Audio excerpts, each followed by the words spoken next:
വോട്ടെണ്ണലിന് വേണ്ടി തയ്യാറാക്കിയിട്ടുള്ള EVM counting ടേബിളിലേക്ക് ഇലക്ട്രോണിക് വോട്ടിംഗ് മെഷീൻ്റെ കൺട്രോൾ യൂണിറ്റ് മാത്രമാണ് എത്തിച്ചേരുന്നത്. ആ കൺട്രോൾ യൂണിറ്റിനോടൊപ്പം ഗ്രാമപഞ്ചായത്ത് ബ്ലോക്കിലേക്കുള്ള കൺട്രോൾ യൂണിറ്റ് ആണ് എങ്കിൽ 3 തലത്തിലേക്കുമുള്ള 24A എന്ന അക്കൗണ്ട് ഓഫ് വോട്ട്സ് റെക്കോർഡഡ് എന്ന് പറഞ്ഞ 3 ഫോമുകളും ബാലറ്റ് ലേബൽ 3 തലങ്ങളിലേക്കുള്ള ക്യാൻസൽ ചെയ്ത ബാലറ്റ് ലേബലുകളും പേപ്പർ സീൽ അക്കൗണ്ട് ഫോമും അടങ്ങിയ കവറുകളാണ് കൺട്രോൾ യൂണിറ്റിനോടൊപ്പം ടേബിളുകളിലേക്ക് എത്തിച്ചേരുന്നത്. കൗണ്ടിംഗ് ടേബിളിൽ എത്തിച്ചേരുന്ന കൺട്രോൾ യൂണിറ്റ് മാത്രമാണ് കൗണ്ടിംഗ് ടേബിളിലേക്ക് വരുന്നത്. അതുകൊണ്ട് തന്നെയാണ് ബാലറ്റ് ലേബലിൻ്റെ ഒരു കോപ്പി വെക്കാൻ പറഞ്ഞിട്ടുള്ളത്. ബാലറ്റ് ലേബലിൻ്റെ കോപ്പി നോക്കിക്കൊണ്ട് ട്രെൻഡിൻ്റെ കൗണ്ടിംഗ് സ്ലിപ്പും 24Aയുടെ പാർട്ട് 2ഉം നമുക്ക് രേഖപ്പെടുത്താം. അപ്പം കൗണ്ടിംഗ് ടേബിളിലേക്ക് വരുന്ന കൺട്രോൾ യൂണിറ്റിൻ്റെ പെട്ടിയിലും അതുപോലെ തന്നെ പെട്ടി തുറന്ന് കയ്യിൽ കിട്ടുന്ന കൺട്രോൾ യൂണിറ്റിൽ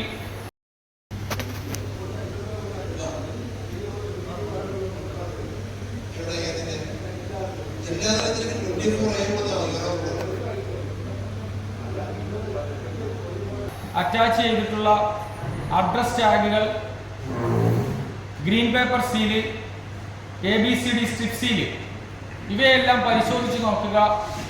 നമ്മുടെ ടേബിളിൽ നമ്മൾ എണ്ണാൻ പറഞ്ഞിട്ടുള്ള ആ വാർഡിൻ്റെ ആ പോളിംഗ് സ്റ്റേഷൻ്റെ തന്നെയാണോ ഈ കൺട്രോൾ യൂണിറ്റ് എന്ന് പരിശോധിക്കുക. അങ്ങനെ പരിശോധിച്ചതിന് ശേഷം അതോടൊപ്പം തന്നെ നമ്മുടെ തൊട്ടടുത്ത് ഇരിക്കുന്ന ഏജന്റുമാരെ നമുക്കിങ്ങനെ ഒന്ന് കാണിക്കാം. പെട്ടെന്ന് നമുക്കൊരു പരിശോധന നടത്താൻ അവരുടെ കയ്യിലും അത്യാവശ്യ നമ്പറുകളൊക്കെ രേഖപ്പെടുത്തിയ പേപ്പറുകൾ ഉണ്ടാകും. അവരുടെ തന്നെ ആയിരിക്കും മിക്കവാറും ഈ അഡ്രസ് ടാഗിലും ഗ്രീൻ പേപ്പർ സീലിലും ഒക്കെയുള്ള ഒപ്പും അവരൊക്കെ തന്നെയാകും പോളിംഗ് സ്റ്റേഷനിൽ ഇരുന്നിട്ടുണ്ടാവുക. അവരൊക്കെ തന്നെയാകും കമ്മീഷനിങ് ടേബിളിൽ ഇരുന്നിട്ടുണ്ടാവുക. അപ്പോൾ അവർക്ക് അവരുടെ ഒപ്പുകളൊക്കെ പരിശോധിച്ച് നമ്മളിത് ആരംഭിക്കാൻ പോവുകയാണ്. ഇതിൻ്റെ ബാക്ക് സൈഡിൽ പവർ ഓൺ ചെയ്യുവാനുള്ള ബട്ടൺ ഉണ്ട്.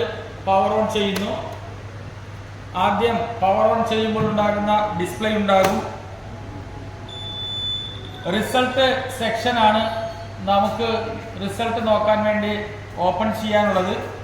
അതിനുവേണ്ടി ഈ അഡ്രസ് ടാഗിൻ്റെ ഈ ഭാഗം അത് നമുക്ക് തന്നിട്ടുള്ള നൈഫ് ഉപയോഗിച്ച് ആ സീല് കട്ട് ചെയ്യുക.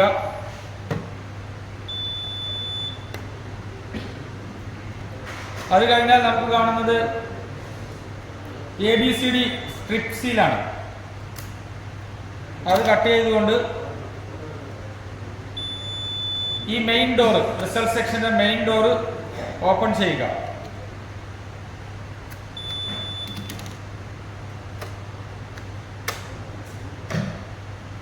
ഓപ്പൺ ചെയ്ത് കഴിയുമ്പോൾ നമുക്ക് ഇങ്ങനെ കാണാൻ കഴിയും. ഇവിടെ ഇപ്പോൾ ഈ green paper seal already break ആയിട്ടുണ്ട്. അല്ലെങ്കിൽ നമ്മൾ ബ്രേക്ക് ചെയ്തുകൊണ്ട് പവർ ഓൺ ചെയ്ത് കഴിഞ്ഞപ്പോൾ വന്ന ഡിസ്പ്ലേ അവസാനിച്ചതിന് ശേഷം റിസൾട്ട് ബട്ടൺ പ്രസ് ചെയ്യുക. റിസൾട്ട് ബട്ടൺ പ്രസ് ചെയ്യുമ്പോൾ ആദ്യം ഉണ്ടാകുന്ന ഡിസ്പ്ലേക്ക് ശേഷം ടോട്ടൽ വോട്ട്സ്, അതുപോലെ തന്നെ under vote, total vote, under vote, post 1ന്റെ റിസൾട്ടിലോട്ട് കടക്കും. അതും പോസ്റ്റ് 1ന്റെ total vote, under vote, candidate 1, candidate 2, candidate 3, candidate 4 എന്നുള്ള നിലയിൽ ഗ്രാമപഞ്ചായത്തിൻ്റെ ആദ്യം ഡിസ്പ്ലേ ചെയ്യും. തുടർന്ന് പോസ്റ്റ് 2 ബ്ലോക്ക് പഞ്ചായത്തിൻ്റെ ഡിസ്പ്ലേ ചെയ്യും. അതിനുശേഷം ജില്ലാ പഞ്ചായത്തിൻ്റെ പോസ്റ്റ് 3യുടെ റിസൾട്ടും വരും. അപ്പോൾ ആ വരുന്ന സമയം നമ്മുടെ കയ്യിൽ തന്നിട്ടുള്ള 24Aയുടെ പാർട്ട് 2വിൽ നമ്മളത് രേഖപ്പെടുത്തി വെക്കുക. ആ റിസൾട്ടുകൾ രേഖപ്പെടുത്തുക. അതുപോലെ തന്നെ ട്രെൻഡ് ഷീറ്റ് അല്ലെങ്കിൽ കൗണ്ടിംഗ് സ്ലിപ്പ് എന്ന് പറഞ്ഞ ആ സ്ലിപ്പ് 2 ഉണ്ടാകും എന്ന് പറഞ്ഞല്ലോ, അതിലും രേഖപ്പെടുത്തുക. ഏജന്റുമാർക്ക് നമ്മളൊന്ന് കാണിച്ചു കൂടി കൊടുക്കുക. അവർക്ക് അവരുടെ പേപ്പറിൽ രേഖപ്പെടുത്തുവാൻ പര്യാപ്തമാകുന്ന രീതിയിൽ ഒരു തവണയോ 2 തവണയോ നമുക്ക് ആവർത്തിച്ച് നോക്കാൻ കഴിയും. ഈ റിസൾട്ടുകളൊക്കെ നോക്കുക, നമ്മുടെ പേപ്പറിൽ രേഖപ്പെടുത്തുക. അപ്പം നോർമൽ അവസ്ഥയിൽ ഈ റിസൾട്ട് നമുക്ക് എടുക്കാൻ പറ്റും. ചിലപ്പോൾ പ്രിസൈഡിംഗ് ഓഫീസർമാർ ഇപ്പോൾ പലതും മറക്കുന്നുണ്ടല്ലോ, അതിൻ്റെ കൂട്ടത്തിൽ ക്ലോസ് ബട്ടൺ പ്രസ് ചെയ്യാൻ മറന്നിട്ടുണ്ടെങ്കിൽ നമ്മൾ റിസൾട്ട് ബട്ടൺ അമർത്തുമ്പോൾ നമുക്ക് റിസൾട്ട് വരില്ല, ഇൻവാലിഡ് എന്നുള്ള മെസ്സേജ് ഉണ്ടാകും.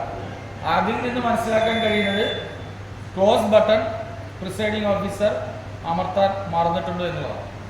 അങ്ങനെയുള്ള സാഹചര്യത്തിൽ ആ വിവരം റിട്ടേണിംഗ് ഓഫീസറെ അറിയിക്കുക. അതോടൊപ്പം തന്നെ ടോട്ടൽ ബട്ടൺ പ്രസ് ചെയ്തുകൊണ്ട് ടോട്ടൽ എത്രയാണ് എന്ന് നമ്മൾ പരിശോധിക്കുക. അതുതന്നെയാണോ 24A മെഷീൻ പ്രകാരമുള്ള കൗണ്ടിങ് ടോട്ടൽ വോട്ട് രേഖപ്പെടുത്തിയിട്ടുണ്ടാകുമല്ലോ, അത് പരിശോധിക്കുക. അതുപോലെ പ്രിസൈഡിംഗ് ഓഫീസറുടെ ഡയറിയിലും ടോട്ടൽ വോട്ട് രേഖപ്പെടുത്തിയിട്ടുണ്ടാകും. ഇതിൽ നിന്നും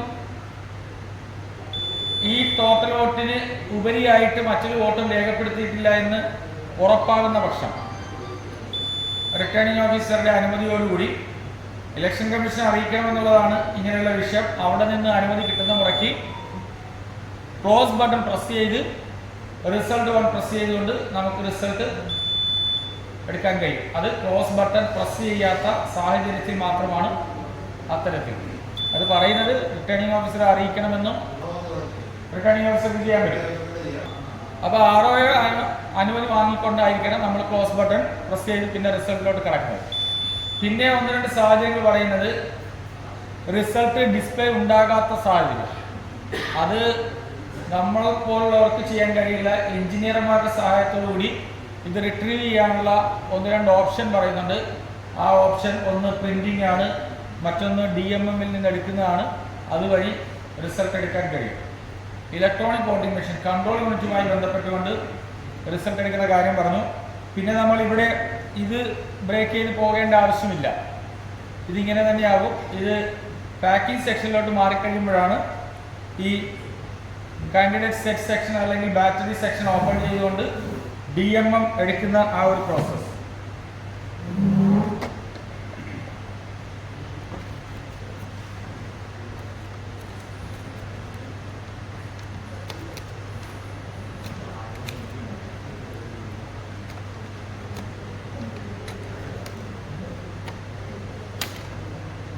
പാക്കിംഗ് സെക്ഷനിൽ ഇപ്പോൾ പറഞ്ഞ രീതിയിൽ ഈ DMM റിമൂവ് ചെയ്ത് അതിൻ്റെ കവറിലിട്ട് പിന്നെ അത് വേറെ കവറിലിട്ട് അത് പെട്ടിയിലാക്കി ചെയ്യുന്നതിനെ കുറിച്ചുള്ള അതാണ് ഈ DMM. അപ്പോൾ ഇത്രയും കാര്യങ്ങൾ മാത്രമാണ് നമുക്ക് EVM-നെ കുറിച്ച് പറയാനുള്ളത്. ഞാനിവിടെ ഇത്ര ചുരുക്കിയാണ് പറഞ്ഞതെങ്കിലും ടേബിളിലേക്ക് പോകുന്നവർക്ക്, അതായത് കൗണ്ടിംഗ് ടേബിളിൽ ഇരിക്കുന്നവർക്ക് കുറച്ചുകൂടി വിശദമായി നമ്മളിത് മനസ്സിലാക്കി കൊടുക്കണം. എന്നാൽ മാത്രമേ അവർക്ക് ആദ്യം 1-2 എണ്ണം ചെയ്യാൻ കഴിയുകയുള്ളൂ. പിന്നീട് അത് വളരെ ഈസി ആയിട്ട് നിർവഹിക്കാൻ കഴിയും. പാക്കിങ്ങിൽ ബാറ്ററി റിമൂവ് ചെയ്തിട്ടായിരിക്കും ഇത് പിന്നീട് ഗോഡൗണിലേക്ക് തിരിച്ച് പോകുന്നത്. ഒരു കാരണവശാലും ഈ ഇന്നർ ഡോറ് തുറക്കരുത്. ഇന്നർ ഡോർ തുറക്കാതെ ആയിരിക്കണം നമ്മൾ റിസൾട്ട് ബട്ടൺ പ്രസ് ചെയ്യേണ്ടത്. റിസൾട്ട് ബട്ടൺ പ്രസ് ചെയ്ത് റിസൾട്ട് കിട്ടിക്കഴിഞ്ഞാലും ശരി, ഇന്നർ ഡോർ തുറന്നു പോകാതെ ആയിരിക്കണം നമ്മൾ തിരിച്ച് കൊടുക്കേണ്ടത്. പിന്നെ നേരത്തെ പറഞ്ഞിരുന്നല്ലോ, ഇത് പാക്കിംഗ് സെക്ഷനിലാണ് ബാറ്ററി റിമൂവ് ചെയ്യുന്ന അതുപോലെ തന്നെ DMM എടുക്കുന്ന ആ പ്രോസസ്സ് നടക്കുന്നത്. ഓഫീസർമാരോ പോളിംഗ് ഓഫീസർമാരോ പവർ ഓഫ് ചെയ്താൽ വിട്ടുപോയി, അങ്ങനെയുള്ള കേസിൽ എന്താവുന്നില്ല. അങ്ങനെയുള്ള കേസിൽ ബാറ്ററി ഒരു പക്ഷേ വീക്കായി പോകുന്നിരിക്കും, ചാർജ് തീർന്നിരിക്കും. അത് നമുക്ക് ROയുടെ അനുമതിയോടുകൂടി ബാറ്ററി സെക്ഷൻ ഓപ്പൺ ചെയ്ത് പുതിയ ബാറ്ററി ഇൻസ്റ്റാൾ ചെയ്ത് റിസൾട്ട് നമുക്ക് എടുക്കാവുന്നതാണ്. ഓക്കെ.